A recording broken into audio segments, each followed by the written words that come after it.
there's really not many original Chinese immigrants. Well, there are for virtually none from the original ones. But I was interested to find out that they had their own clubs, their own Chinese clubs. They had their own instruments. This man is tuning what's called a jin. And they really had their own little subculture in Cuba.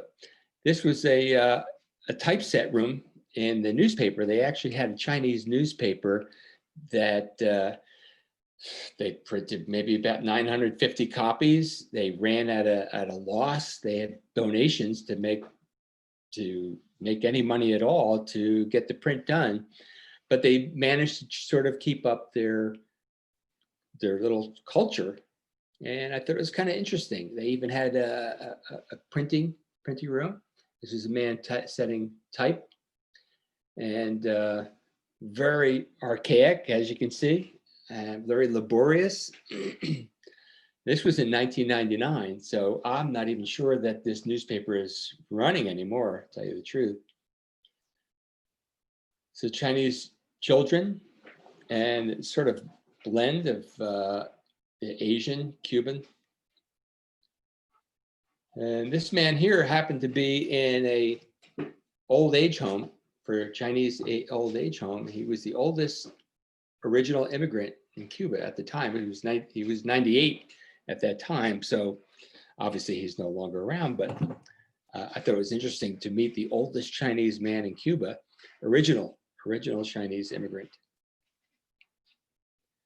So after I had my initial taste of Cuba, I really was interested in doing a lot more stories. There were so many stories that I felt that needed to be done. It seemed so raw to me at the time to just find these stories that no one sort of knew about.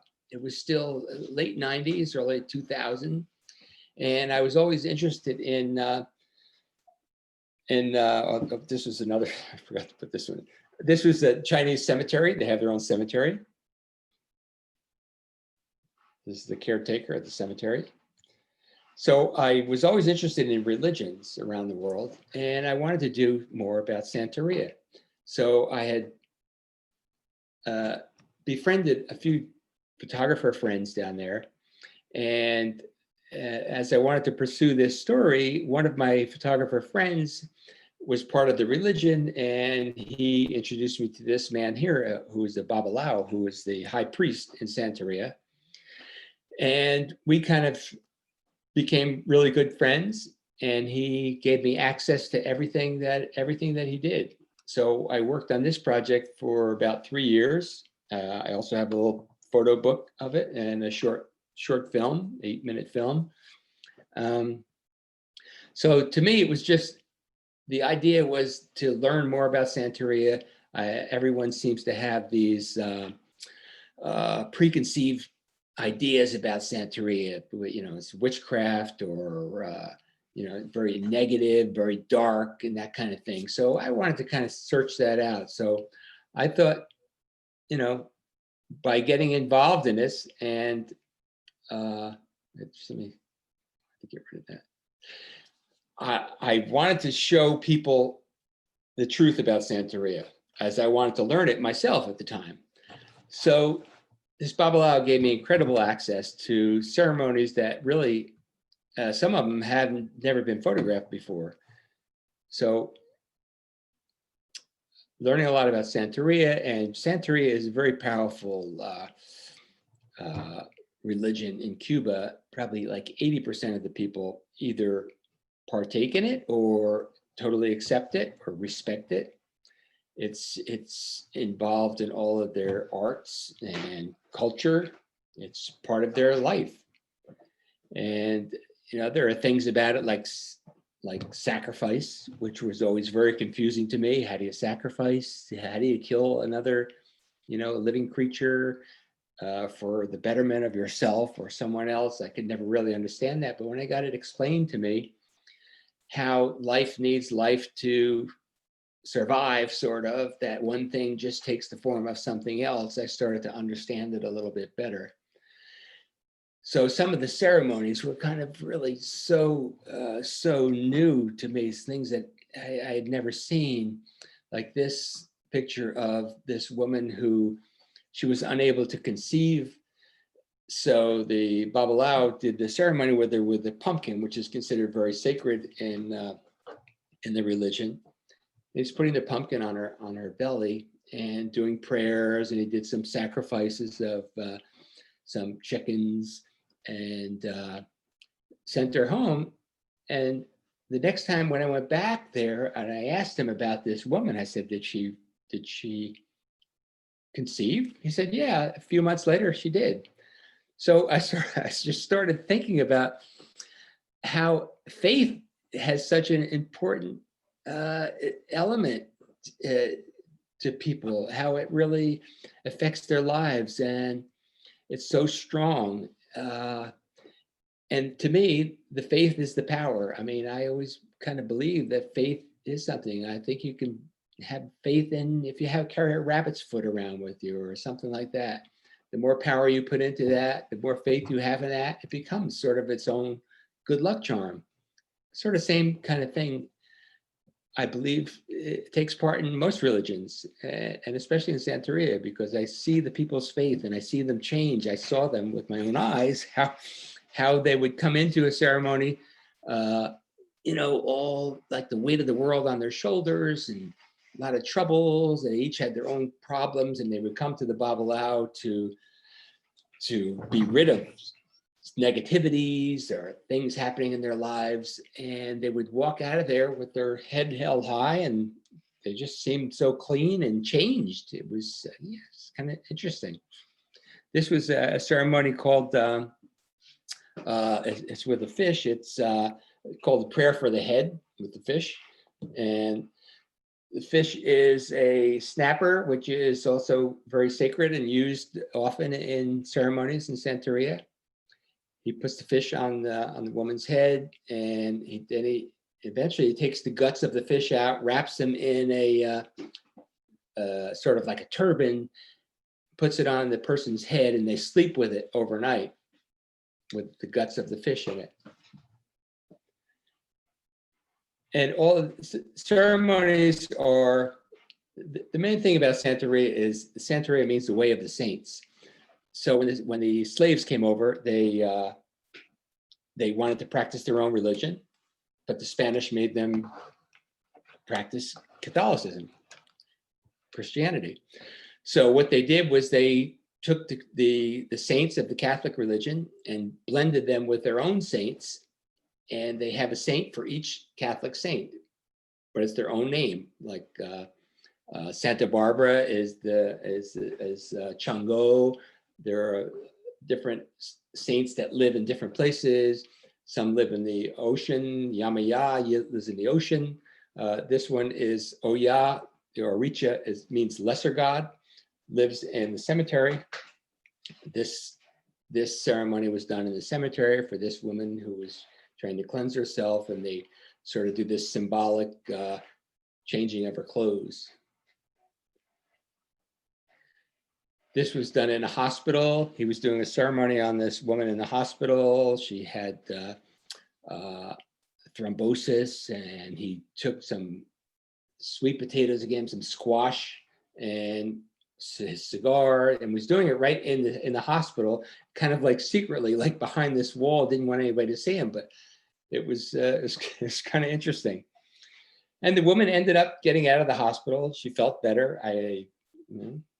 I don't know how much better she got. This was a ceremony for Santa Barbara, which is the saint up in the corner there, which is the same as Chango, the Oricha Chango. He's making an offering. This was a ceremony for Ochosi, the Oricha Ochosi, out in the forest, lives in the forest. I could get into each one of these in depth, but I'll be here all night. So, and this was a woman who came to him. Her husband had put a spell on her.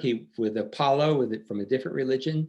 So she came to the Babalao to have this spell removed, and he put her through these different ceremonies. The chicken is often used in Santeria ceremonies. Sometimes it's killed and eaten, and oftentimes it's killed and discarded. If it removes evil or sickness from someone, it's discarded. And he takes this chalk and he puts the a cross on the forehead and on the hands. He also put it on me while I was in there photographing to protect evil spirits from interrupting. Another interesting thing about Santeria is that there are no churches. There are only ceremonies done in the house. So it's sort of like it's a normal act of living. It just goes on while life goes on. So this picture to me says that. It's like there's people are just sitting in their kitchen, woman playing with her daughter, and he's doing this ceremony that I thought was very serious, but it's just all taken in stride. And people often get possessed. I'm sure you've heard about people getting possessed from spirits and orichas. This is a woman being possessed at a tambor.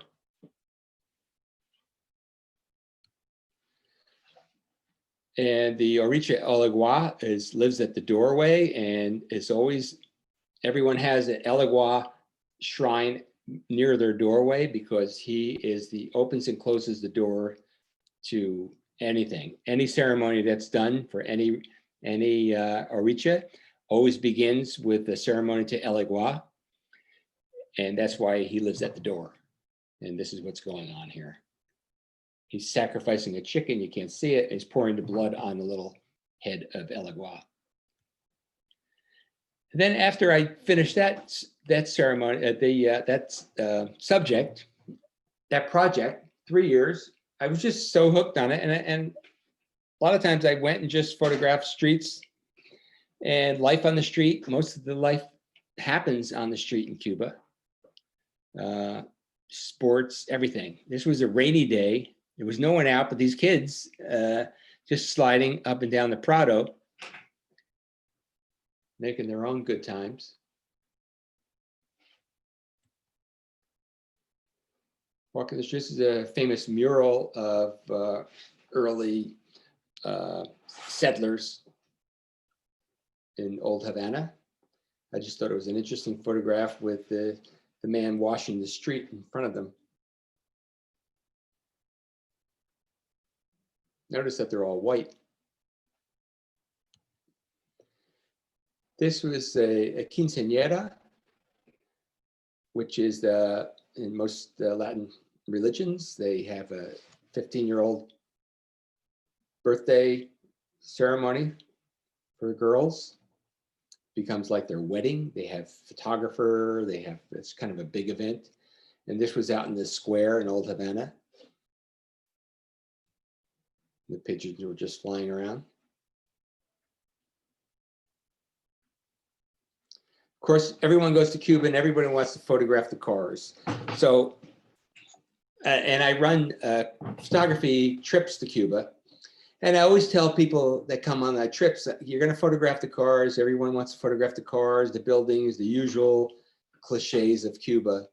And it's very difficult not to, but it's also very difficult to photograph them in a different way, in a new way. So I'm always kind of striving to not just take a beautiful picture of a classical car, but I just try to do something different. So I kind of like this shot with the points of the old Cadillac and the grill with the point of the grill that I'm shooting through a doorway.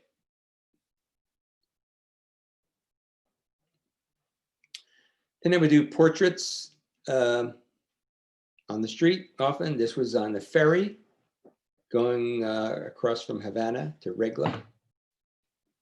I like this man. He's very, very strong. He really shows me a lot of the struggles in Cuba. His face tells me that he's had a rough life. The wrinkles in his hat, I love the wrinkles in his face, and the the language and the angle of the bar behind him. So, and the catch lights in his eyes. I like that picture a lot. It's one of my favorites. And you often find pictures about people who love the United States, because in Cuba, they do love us. They don't love our government, of course, but they love us. Many of them have family here. So I thought this was interesting with the Statue of Liberty. It's kind of a short Statue of Liberty with the USA tattoo. And I thought it was an interesting juxtaposition of the Sacred Heart of Jesus behind him. It just sort of worked out that way. I didn't place them there or anything. I just liked shooting like that.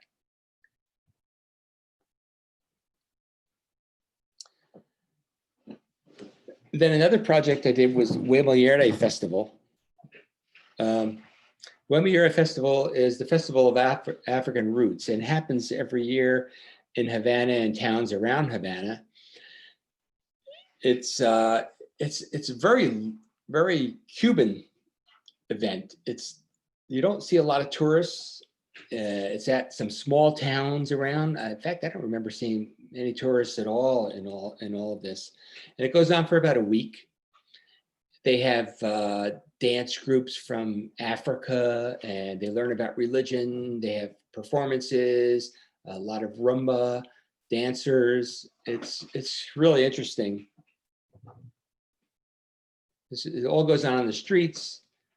It's all on the streets. Music, dance, very, very, very lively.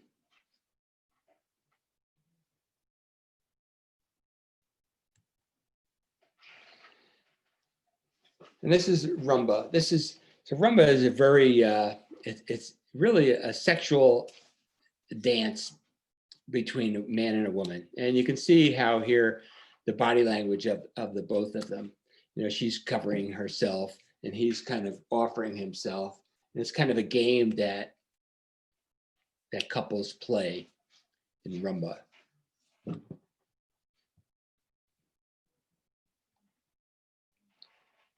This is more rumba. And the man in the back is blowing a conch.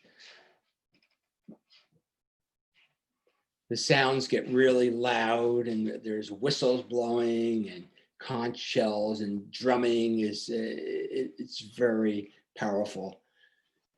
This is a dancer. I just like this shot because she's very interesting. I like shooting through people like that. She had her makeup on, ready to go dance.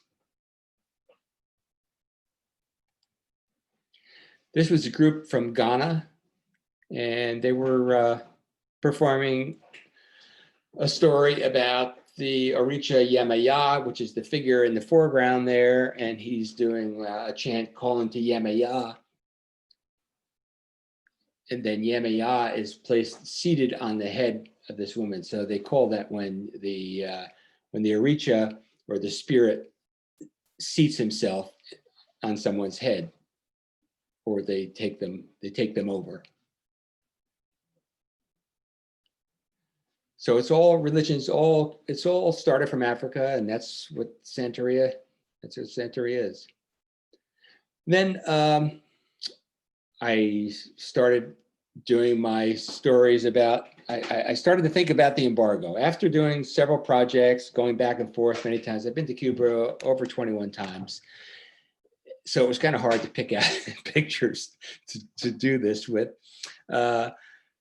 So I started to think about the embargo. It was around 2010, and before 2010, I hadn't thought that much about the embargo. I thought about just life in Cuba. I hadn't thought about really how it was affecting people.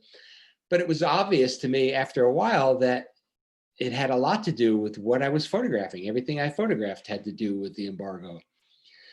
So 2010, I decided I was going to try and do a short film on the embargo and the effects of it on Cubans and on Cuban-Americans. So a lot of this was during this time, looking for, this was on the Malecón, which the Malecón was also where this is. Malecón is like the main source of life especially on Saturday evenings. Everyone goes down to the Malecón, drinks their bottle of rum, has their friends, they dance, it's just hundreds of people lined up along this road, along the waterway. And again, the cars, you want to photograph the cars.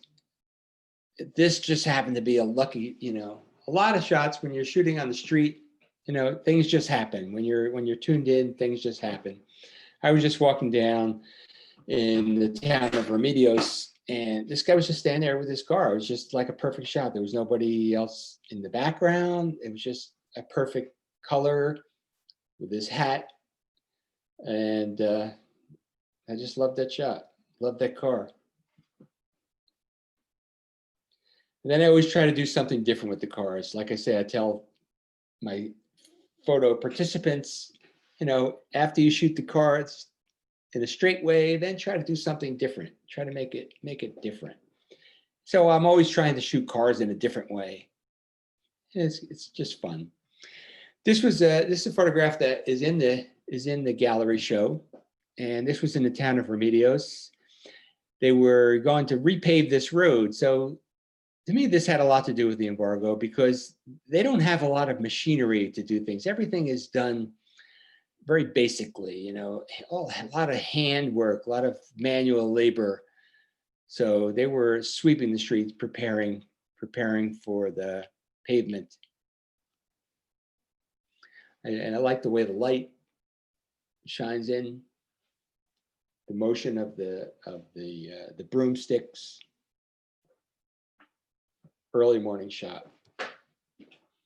This is also in the town of Remedios. This is also in the gallery. Just walking down the street, this woman just happened to open her door, and I quickly grabbed the shot. I didn't even notice that portrait behind her at the time.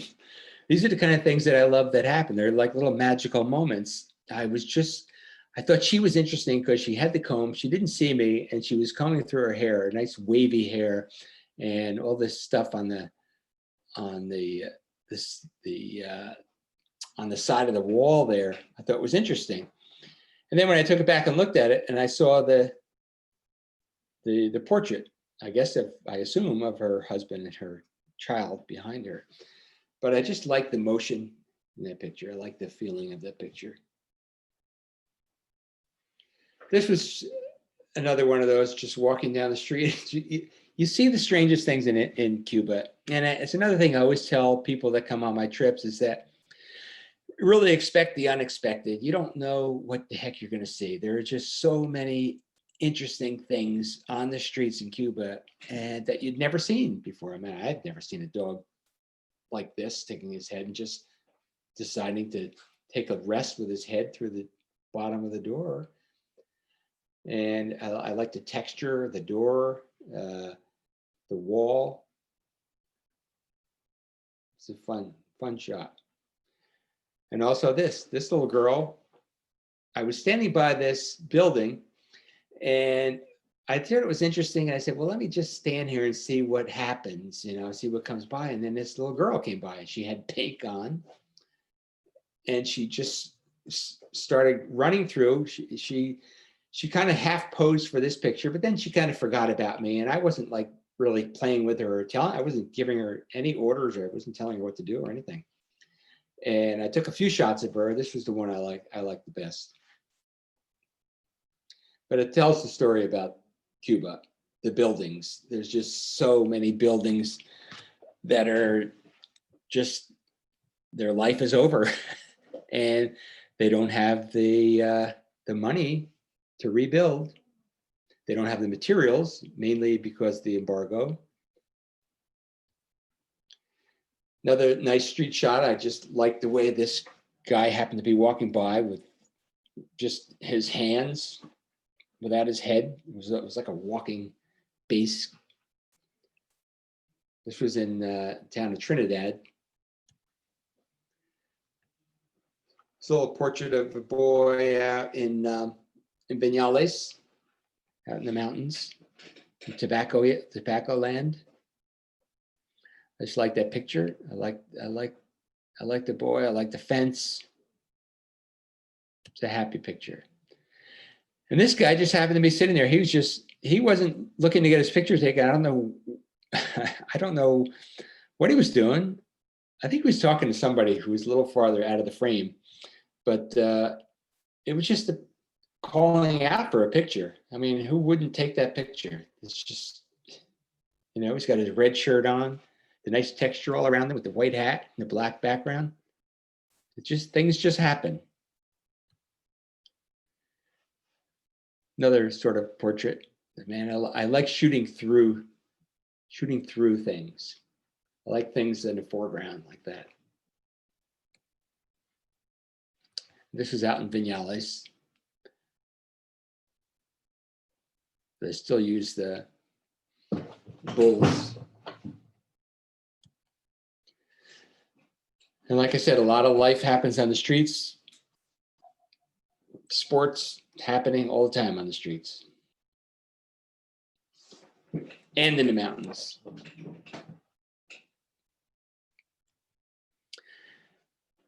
Another thing that always interested me is that you see so much, you know how they love our country because they use our American flag print on everything. And I just happened to be walking around just outside this yard of a place we stopped on the road. And I walked behind and I saw this and the wind blew. I didn't know that there was an American flag on that shirt. I was just looking at the scenery and I was looking at the palm tree and the hanging clothes. And all of a sudden the wind blew and there was an American flag and it was like perfect. And there was this is another one. This was also in the show at the gallery. This one was a quick grab shot. I liked the man with the shirt and I liked that he was pointing, and I really only got one shot of this. And then I realized after I looked at the picture later, I didn't see this, but then up in the right corner there was a woman walking by with that shirt. It said, "Live, love, live, dream, and love." And to me, it just seemed perfect with the American flag. So now things are quickly changing in Cuba. So you can see all the cell phones. This was last year when I was there. It was the 500th anniversary of Havana. It was a massive demonstration of fireworks and dancing in the streets. And I never knew there were this many cell phones in Cuba, but in the past few years, almost everyone has a smartphone now. This was on the Prado.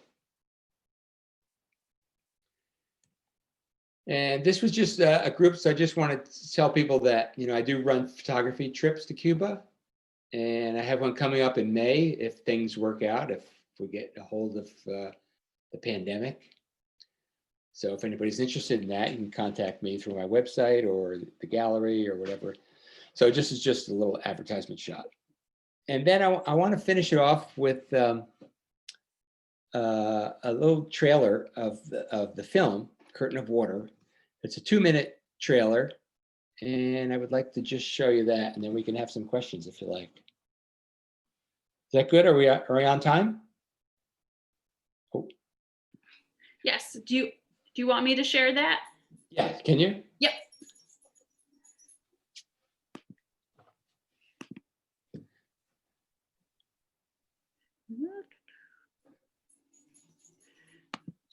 Hold on 1 second. I think it's no longer on my. Oh. Gotta bring it back. If not, I got it.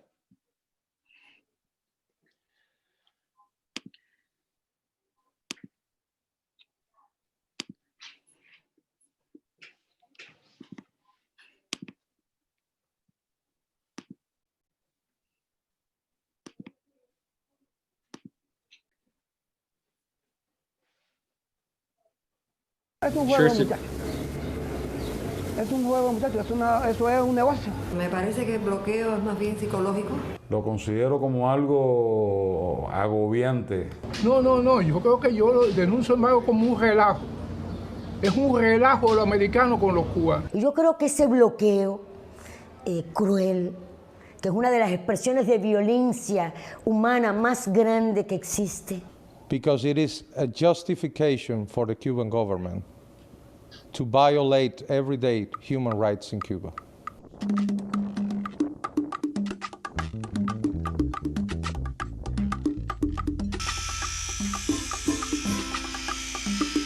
When you ask people with something personal at stake, either here or in Cuba, what they think of the American trade embargo of the island, the reactions are immediate and clear.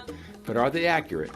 I decided that if I was going to really understand the Cuban embargo, I would have to start asking questions on both sides of the water and not settle for the easy answers. Bueno, toda la responsabilidad está de parte de ellos, porque realmente ellos están empecinados en mantener el modelo marxista-leninista. No, that is not Cuba's fault. The embargo is totally our fault. No hay hechos ni decisiones que la puedan desviar.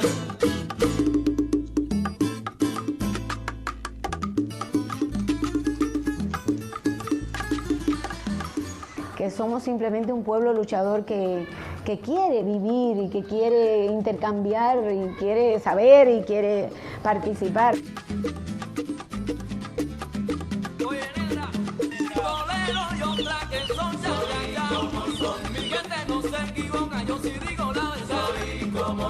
Aquí no hay vida para los María. Soy como son.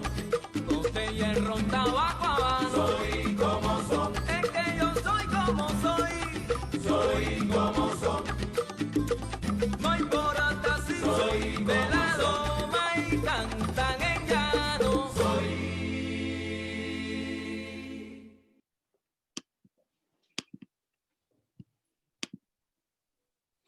Okay.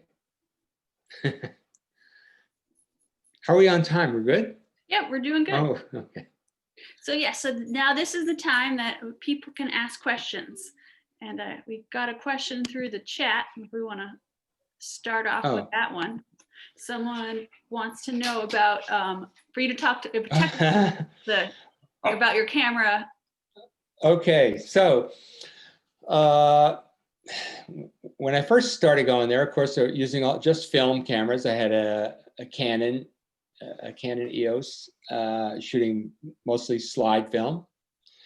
And then most of the black and whites earlier were with my Leica, and with generally one lens, a 35 millimeter lens or so. And then the rest of them, most recently from 2010, sort of were mostly digital with the Canon, mostly Canon camera. And then recently I switched to Sony. So I didn't usually travel around. I didn't like travel around with a lot of lenses and things. I really like to try to keep things small and compact. I don't like carrying a tripod or things like that. Although when I was shooting the film, I did have a tripod naturally. But generally I like to keep things, small and, movable. What do you call it? Yeah. How did you come to have this interest in Cuba? Well, I've been a traveler most of my adult life. I've been around the world. I've been to Europe and India back in the late 60s through the 70s, Hawaii, Central America. And Cuba was always kind of interesting to me, but it was like something that was like, it was like something that I didn't think about going to visit because I didn't think I could. And we didn't hear much about Cuba other than the Cuban Missile Crisis and Fidel Castro and Che Guevara, but it was nothing that seemed accessible to me. So I didn't really try to go there. And then in the 90s, I started getting a little interest. And then when I heard about this workshop by David Allen Harvey through the main media workshops, I decided I was going to jump on it, and that's what I did. And we were, like I said, the first workshop that was allowed to exist in Cuba at the time. So that built my interest. And then once I was there and I saw how, like I said, how raw it was and how many stories there were and how much life and the people were just really some of the best people I've met around the world. It just seems so exciting to me and so fruitful for photographic opportunities. So that's why I had to keep doing it, and I'm still doing it. And I like bringing people there. I have a lot of friends there, and when I do my trips, we have a lot of my friends come and speak. So it's a really good trip, and that's all because I have a lot of contacts and have been there for a while. So, any more difficulties with visa since President Trump? Well, actually, things have gotten, when I first started going there, I used to get a journalist license, photojournalist license for the first few years, and that used to be very difficult to do during the Bush administration, but we were able to do it. And then it started getting more difficult, and then they cut it out altogether. So we had to go illegally. So I would go either through through Mexico or Jamaica or Canada.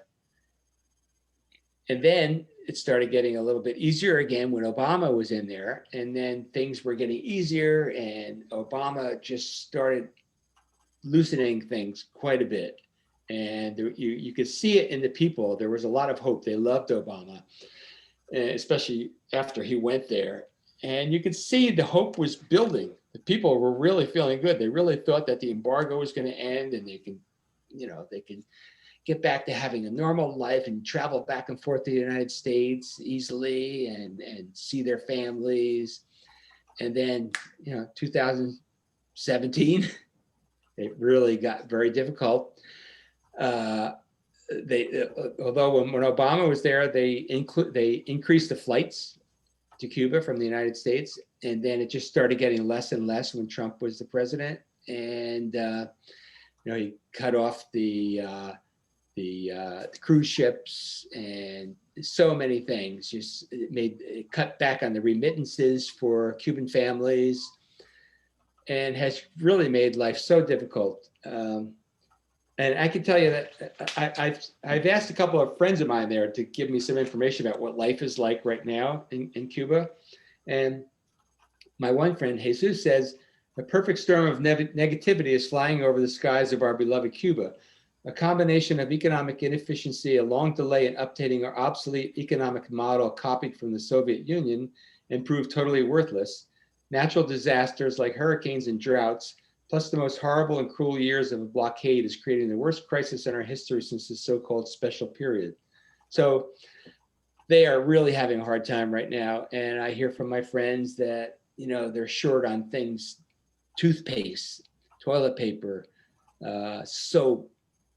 A lot of these things are sold in tourist stores and things like that, where they can't even afford, the Cubans can't afford to go into those stores and spend that kind of money.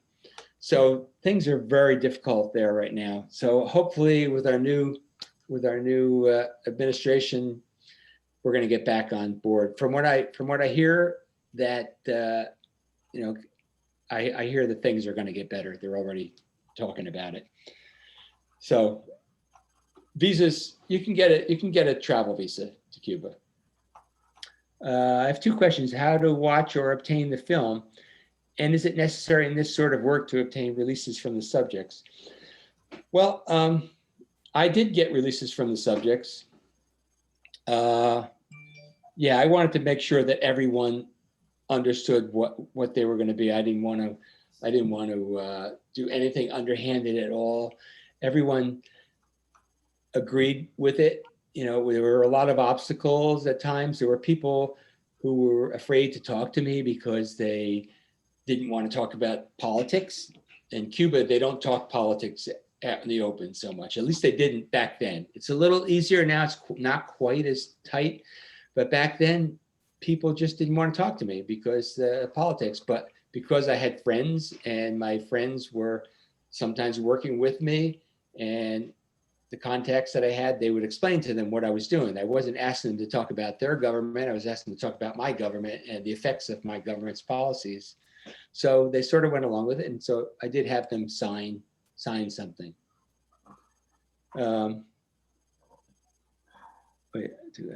Oh, yeah. To watch the film, you can watch it. Right now, you can watch it on the link that's on the Art Rage Gallery website.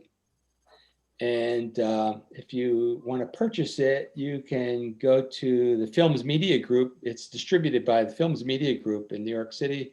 They distribute to the educational film market. Do you have a story of a positive change you were able to make in the life of someone you met in Cuba? Well, we're always making positive changes in Cuba, you know, to someone. I mean, you can't go to Cuba without giving. You just go and you go with more items than you come back with, for sure, and especially cash. You know, whatever cash you bring with you, you leave it. You give it to somebody. Clothes, toiletries. You're changing people's lives all the time. There are stories about people. I mean, changing their lives can be a very small thing, or it could be a very big thing. The Baba Lao, I'm sure I changed his life. Some of the people in the film, it's just going there changes their lives. You just, like I say, you want to do something. I used to be like, I would be so sad, and I talked to other people about this too, who've been to Cuba a lot, and you're kind of really, it hangs with you for about a month or two when you come back from Cuba. There's a sadness that you carry with you. It's just how hard it is for these people, but yet they get through it. They're very strong, and their ingenuity gets them by, and they find ways to make their lives work. They get a subsistence on food subsistence, somewhat, a couple of pounds of rice, maybe a month per person, things like that. But they don't have the money to go out and just buy like a new pair of shoes. Many of the people get money from their relatives in the States or in other countries. That's how they get a lot of money into Cuba, actually, through that way. What is Cuba like now compared to the time of your film? Well, yeah, that's what I was saying. That's why I wanted to read to you what my friend Jesus says. And things are changing loud. There used to be 3 currencies in Cuba. At the time I started the film, you could use dollars, Cuban pesos, or convertible pesos. So there were actually 3 currencies, which was very confusing. And the Cuban pesos were used mainly by Cubans, which was kind of worthless money. It's just paper money. They used to tell me it's worth nothing, but they use it amongst their own economy. So that's changing now, because now they're going to get rid of the Cuban peso, and they're going to have they're going to get rid of the CUC. They're going to get rid of the convertible peso and only have Cuban pesos now. So that's going to simplify things, but it's, from what I hear, it's a challenge for the government to make that happen, but that's happening right now as we speak. So that's one big change. And the last time I was there last year, the amount of hotels that have gone up is like immense. I've never seen so many new hotels, and now the hotels are empty because of the pandemic and because of tourism from our country is cut back quite a bit. But a lot of the hotels, they're funded by foreign countries, run by the Cuban government. Some of them are owned by the Cuban government, which we're not allowed since the Trump put in a policy where they made a whole list of hotels and businesses that we're not supposed to patronize when we're in Cuba. And many of them are these hotels where a lot of tourists go to because they're owned by the military. So the amount of hotels going up right now is a big, it kind of shook me up last time when I was there a year ago. I couldn't believe the big hotels that were going up. And it's all, European, Chinese, Spanish are building, Germans. Yeah, so it's developing. And another big change, of course, is the cell phone, the technology, the internet. There are hot spots on the streets, and a lot of small towns have a hot spot in the park, and you'll always see people out there in the park, on their smartphones. So those are some of the big changes. I believe you're in contact with your friends in Cuba. How are they dealing with COVID? Tell me, what are the Chinese doing in Cuba? All right, so yeah, the COVID thing. So my friend told me they have 120 deaths and 7,000 cases, but very few these days, like right now. So he says, another thing is the continuum of life, which is at its worst moment I remember, given the lack of everything, including food.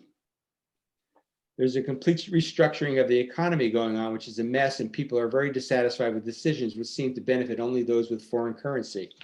That's one of the problems in Cuba. You have these factions of the people who have the money from foreign families, and you have the people who have nothing, and that's a problem. And even if you watch the film, there's a lawyer in there who talks about that happening when the embargo is gone. It's going to be worse. I think it's going to be more polarized, but I don't know. We'll see. And what are the Chinese doing? Well, Chinese are donating. They're selling them buses, trucks. The Chinese are doing a lot in Cuba, and from what I hear, I don't know, they're even trying to do some oil drilling, but I don't know too much about that to talk about it. But the Chinese are definitely doing business in Cuba, yeah, as they are probably in most of the world, and that's our fault for letting that happen. We could be the ones. We could be the savior. We could be the partner. We could be their friends. But no, our government won't let that happen. Hopefully one day soon we will be. We're only 90 miles away. So what kind of photography were you doing before Cuba? How long have you been doing this professionally? Well, I've been doing this professionally for over 40 years. I've done a lot of different types of photography. I have a studio. I used to do a lot of advertising, catalogs, commercial work, and I've also done a lot of documentary work. I have several projects that I've done in Pakistan, Turkey, and Cuba, of course. So that's my real love, is doing documentary work, although I've never made much money from that. So I've made most of the living I've made is off of commercial photography work. Not weddings. I don't do weddings. I don't do babies. Who's your favorite photographer and why? Well, geez, that's a big question. There's a lot of favorite photographers, dead or alive. Well, probably one who's dead, W. Eugene Smith, really inspired me to do documentary photojournalism work. I started out really doing that kind of work. I wanted to do that. I lived in Hawaii. I traveled through South America, worked at a newspaper in Hawaii, and it's really what I wanted to do. But I ended up coming back to New Jersey, and I had an easier time getting a job in a commercial studio. I learned to do that. I started making money, and then the documentary photojournalism kind of went to the side. So it becomes sort of like a side job. So W. Eugene Smith, these days, James Noctway, Sebastian Salgado. I like that kind of work, black and white, really heavy duty photojournalism, documentary work. I visited Cuba in 1978 on a social work mental health facility program. Patients were all on work therapy, from minimal tasks to cutting the sugarcane with machetes. Do you have any sense of their programs now? I don't. I know they have a medical program. You can study medicine there for free. They take in a certain number of medical students, and you can go there. It's just a very small number. I think they take from the States, actually. I don't know if with the situation now, I'm not sure that it is at this moment, but in years past, I have met some people who were part of that program, and they went there, studied medicine, and then came back to the States, and they were doctors. And, you know, they didn't have to pay for the schooling. So those kind of programs, there's other programs. Gosh, if you really wanted to find out more about the programs, I would say that the Center for Cuban Studies in New York City can probably give you Sandra Levinson. She's also a big part of my film, and she can give you information about things like that real easily. They have farming programs. They're doing a lot of organic farming now, Cuba. And one thing I have noticed also is that I see a lot more neighborhood gardens than I used to years ago. And I used to say that years ago. I used to say, why there's this empty lot on the street? Why isn't somebody growing some vegetables here? And the only answer I would get was like, well, they're too lazy, you know, because they get things handed to them so they don't have to do it. This is what my friends would tell me. I would say to them, why aren't they growing? That's the answer they would give me. But now I've noticed a lot more of that in the recent years, how some of these plots are actually growing produce. So that's a big change. Do you happen to go to the Kennedy Center's Festival of the Arts of Cuba? No. I don't know anything about that. What can I know? What should I know about that? Can anybody tell me? You're on mute. Oh, there it is. Yeah. Okay. Yeah, this is Doug Eigel. Hey, Doug. Yeah, and I've been to Cuba lots of times. I was there in 2017 and 19. And my first trip was in 2002 with Sandy Levinson and the all right. studies. But there was an incredible event at the Kennedy Center. And in spite of Donald Trump, they had a big festival. They had the Cuban Ballet came and Alicia Alonso came. It was sort of like the 40th anniversary of her appearance at the Kennedy Center. I think I did hear about that. Now that you mentioned it, it was right after he was president, 2017 or something. Is that when it was? Yeah. I've heard a lot of things. I got to hear Pablo Milanese sing, one of my favorite singers. Wow. Yeah. So, and because of Trump's closing down the embassy, all these people from the Cuban Ballet and other artists, they all had to go to Mexico City to get a visa in order to come to the United States. And somehow or other, the enthusiasm for that whole thing just shows that the American people, by and large, are want to be friends with Cuba. In spite, you know what? So. Yeah. I hear that from everybody. I mean, I have people that, family that voted for Trump, and I tell them about the embargo. I said, and they don't agree with the embargo in place and all that. I said, well, isn't this one thing enough? No, that's not. It's not enough for them to change their vote, but they do believe that the embargo should be lifted, and the relations should be normalized. It's very a small faction of people now that want to keep the embargo. I wanted to mention one other thing. I lived in Syracuse for 40 years before I moved down to Maryland, but we had a woman from Syracuse who did go to the medical school and graduated. And I believe she's in Washington State, maybe near Portland or something. And when I saw somebody named Madeline on the participants, I said, well, maybe that's the person, but because her last name starts with a G too, but it isn't Garcia. So anyhow, I've been trying to get a hold of her without much success, but she's wonderful. Interesting. Well, if you ever want to go back, I'm running trips starting in May again, hopefully. So. Well, I went on my own at the beginning of last year, and I did all the booking online, and I stayed at bed and breakfast. Was able to book the bus and everything online, and It's the first time I went to Santiago de Cuba and I Oh, saw Castro's grave. yeah. Yeah, I like Santiago. Yeah, Baracoa, did you go to Baracoa? no. No. Camagüey is the only other, Um, but I could talk a lot, Good. but I Yeah, I could too. Well, thank you for the information though. Let's see. My Spanish sucks. Would travel be hard because I can't speak Spanish?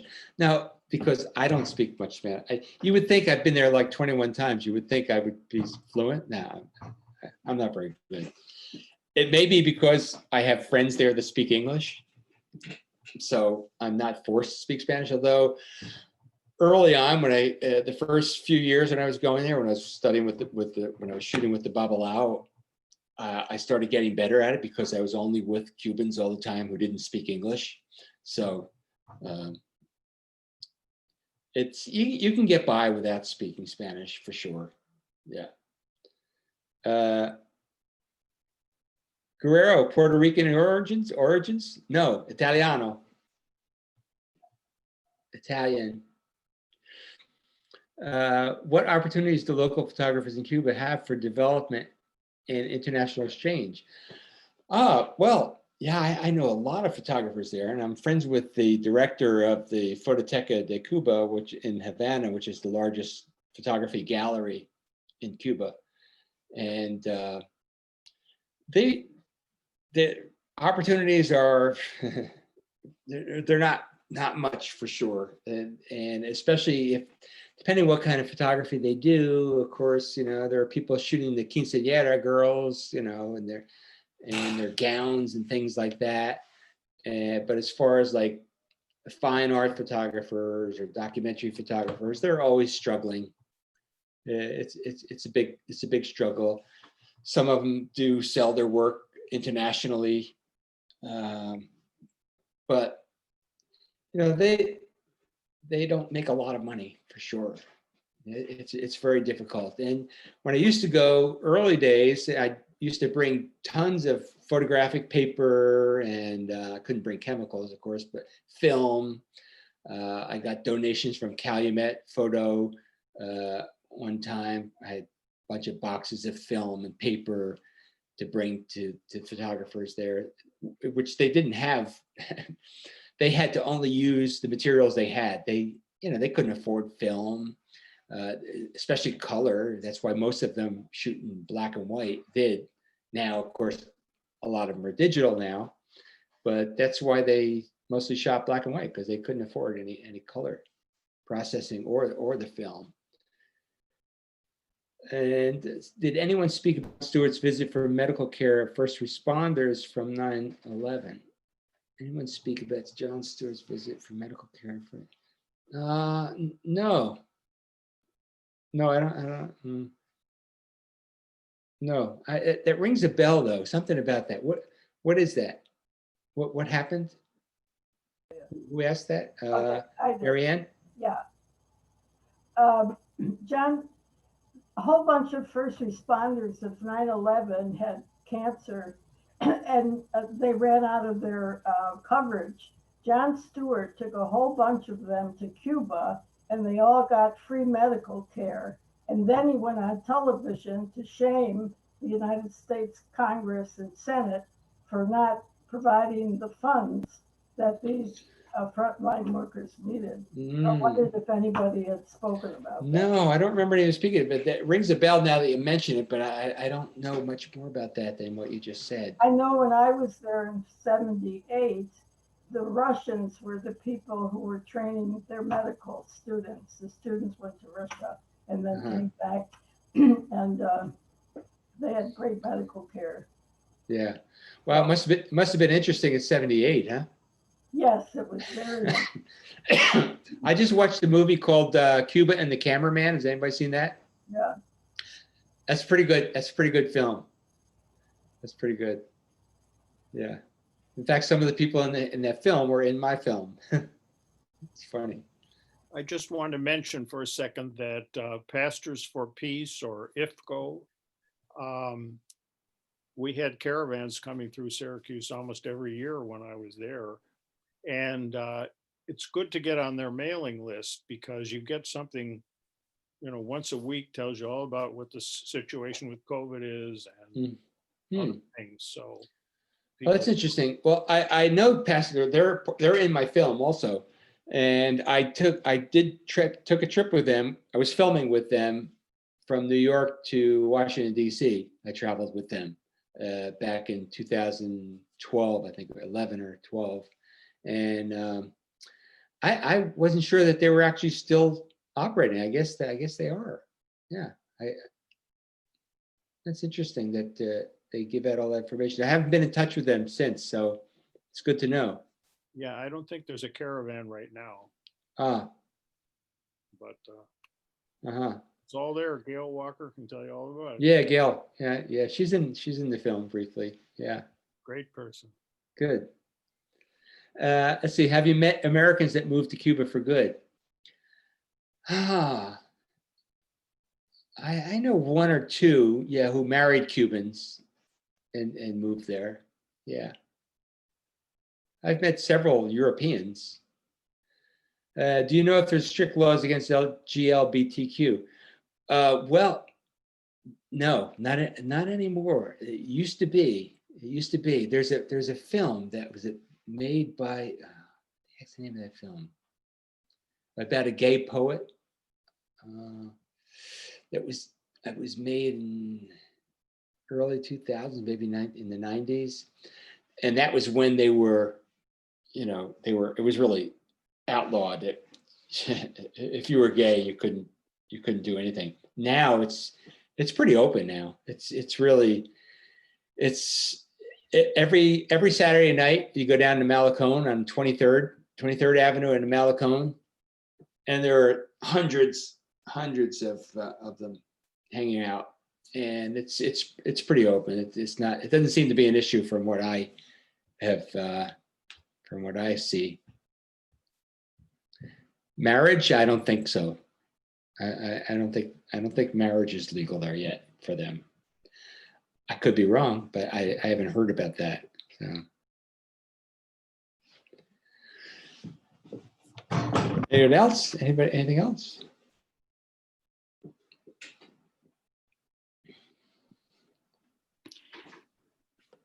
Any other final questions? Oh, no, I was going to say about in terms of gays in Cuba, the film Strawberry and Chocolate, was that's the one. Yeah, and that film by the poet, I can't remember the name of it. After the Fall or something like that. Yeah, I mean he's talking about the very beginning of the revolution. Yeah, that's right. Really bad then. Yeah. So, yeah. Great Cuban films. I love Cuban films. Have you ever been to the film festival? Yes. Yeah. Oh, my film was in the film festival in 2014, Havana Film Festival. Yeah, there's some great Cuban films. And they make them really available. It's like 10 cents a piece. And I was surprised how good the theaters are that they show them in. I was there in 2017 for the film festival and went to a whole bunch of them. There's a film now by these friends of mine, Marcia and Ken Schneider, and they have this company called Patchwork Films. They do documentary films on Cuba. They have one now called Los Hermanos, the brothers, and it's about two brother musicians who are reunited. And I only saw the trailer of it. It looks great. There's a film called The Translator, and it was shown at the National Gallery of Art, and it's a story about this guy who he went to Russia, so he was good at translating Russian but they wanted him to work with the children from Chernobyl. Because you remember after Chernobyl, a lot of those children came to Cuba to be treated. And he didn't want to do it, but he got converted. And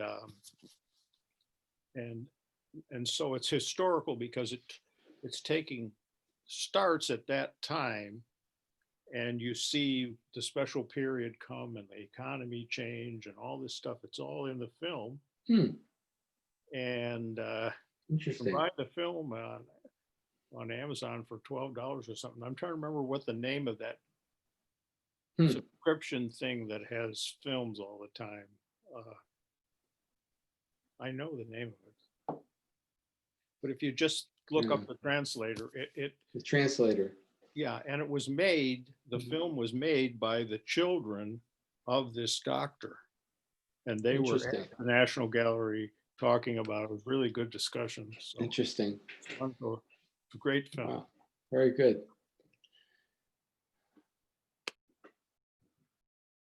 Okay, anything else? Oh, wait, let's see. Thanks so much. Muchas gracias, thank you.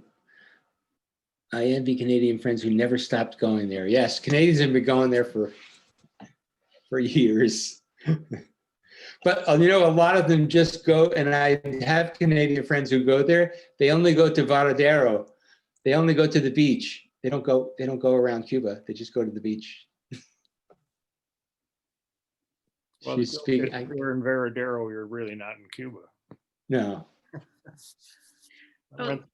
So. Marianne is trying to say something. Oh, she's on mute. There's one more question. It's a beautiful beach. That's all I want. There are a lot of beautiful beaches in Cuba for sure. Why did you shave your Rose? Okay, well, so November 9th, 2016, actually, that's when it started. November 9th, 2016, I was so distraught when I woke up in the morning. At first, I couldn't get to sleep. I had to take a Xanax to get to sleep. It was such a very dark day, if everybody remembers. And my friend had sent me this shirt. I don't know if you can see this. It's a R. Crumb t-shirt. Can you read it? Yeah. Can you read it?